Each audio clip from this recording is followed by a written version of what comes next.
दोस्तों, सोचिए अगर मैं आपसे कहूं कि जिस इंसान ने दुनिया को सिनेमा दिया, जिसने सबसे पहले मूविंग पिक्चर कैमरे से शूटिंग की, वही इंसान अचानक बिना किसी सुराग के गायब हो गया।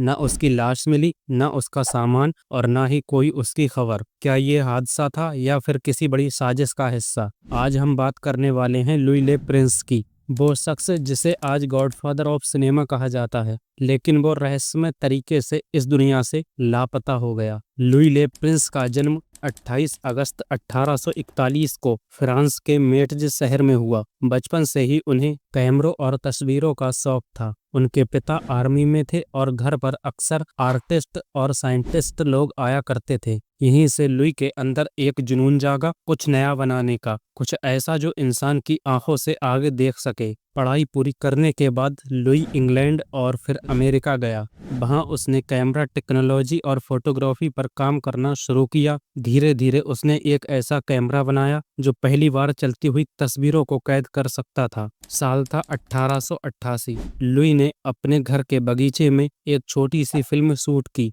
उस फिल्म का नाम था राउंड ए गार्डन सीन। ये फिल्म सिर्फ 2 सेकंड की थी, लेकिन सोचिए 1888 में, जब दुनिया को मूविंग पिक्चर का कोई आइडिया ही नहीं था, तब अचानक इंसान पहली बार स्क्रीन पर चलते हुए लोगों को देख सकता था। यही फिल्म आज इतिहास की सबसे पुरानी मूविंग पिक्चर मानी जाती है। अगर टाइमलाइन देखें तो लुई ले प्रिंस ने ये काम थॉमस एडिसन और लुमियर ब्रदर्स से कई साल पहले कर लिया था, लेकिन आज जब हम सिनेमा की बात करते हैं तो सबसे पहले यही नाम सामने आते हैं, एडिसन और लुमियर ब्रदर्स। तो फिर लुई का नाम पीछे क्यों रह गया? क्योंकि वो अचानक गायब हो गया। साल था 1890। लुई ने एक प्लान बनाया कि वो अपनी इन्वेंशन को अमेरिका में लेकर जाएगा और वहां दुनिया को दिखाएगा कि उसने क्या बनाया है। उसने अपने कैमरे का पेटेंट भी इंग्लैंड में दर्ज करा लिया। 16 सितंबर 1890 को लुई फ्रांस के डिजान शहर में अपने भाई से मिला। वहां से उसने ट्रेन पकड़ी पेरिस जाने के लिए। उसका भाई स्टेशन तक उसे छोड़ने आया, लेकिन वो पेरिस कभी पहुंचा ही नहीं। ना ट्रेन में उसका सामान मिला, ना उसके टिकट का कोई रिकॉर्ड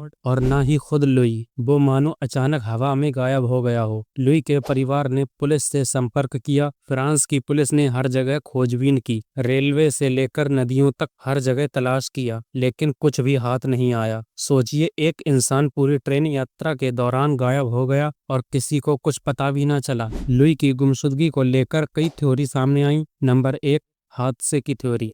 कुछ लोगों का मानना था कि लुई शायद किसी हादसे का शिकार हो गया। शायद वो गलती से ट्रेन से गिर पड़ा और नदी में बह गया। लेकिन सवाल ये है, अगर ऐसा हुआ होता तो उसका सामान और शरीर क्यों नहीं मिला? नंबर 2, हत्या की थ्योरी। दूसरी थ्योरी कहती है कि लुई की हत्या कर दी गई क्योंकि उस समय उसकी इन्वेंशन बहुत कीमती थी और कई लोग उसे अपने नाम करना चाहते थे। संभावना जताई जाती है कि या तो उसके किसी बिजनेस पार्टनर ने या फिर किसी प्रतियोगी ने उसकी जान ले ली। नंबर 3, एडिसन की साजिश। सबसे मशहूर थ्योरी यह है कि थॉमस एडिसन ने उसे रास्ते से हटवा दिया क्योंकि एडिसन भी उसी समय अपने काइनेटोस्कोप कैमरे पर काम कर रहा था। अगर लुई अपना आविष्कार दुनिया को दिखा देता तो एडिसन का नाम दब जाता, क्योंकि ये सिर्फ एक इत्तेफाक था कि लुई के गायब होने के 1 साल बाद एडिसन ने अपने कैमरे का पेटेंट दर्ज कराया। नंबर 4, खुद से गायब होना। कुछ लोगों का मानना है कि लुई खुद गायब हो गया, शायद किसी मानसिक दबाव के कारण या फिर पारिवारिक समस्याओं से परेशान होकर। लेकिन सवाल वही,